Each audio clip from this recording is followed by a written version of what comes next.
Данный видеоролик не преследует цели задеть или оскорбить чьи-либо чувства. Ролик был создан исключительно в образовательных и познавательных целях. Берегите себя.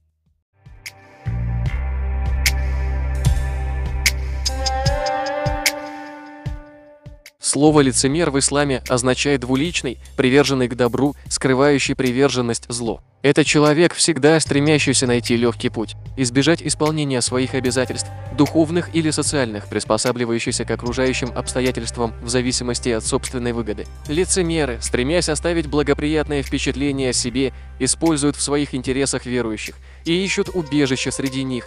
Здравствуйте, уважаемые подписчики. Грузия, Гамарджос.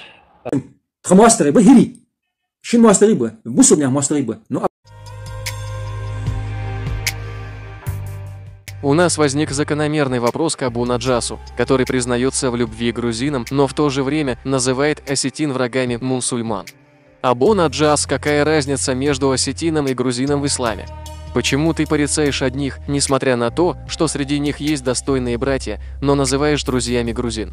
Мы не раз слышали, как данный человек упрекает чеченцев в том, что они хорошо относятся к осетинам. Но вот по какой причине чеченцы должны считать осетин своими врагами, он говорить не хочет. И вообще, очень много лжи исходит из уст этого человека. Обо всем мы поговорим чуть позже, поверьте мне, сказочник похлеще Бузуртанова. И осетины, и грузины – наши братские народы, мы ко всем народам относимся хорошо. А что вы думаете по этому поводу? Напишите под видео,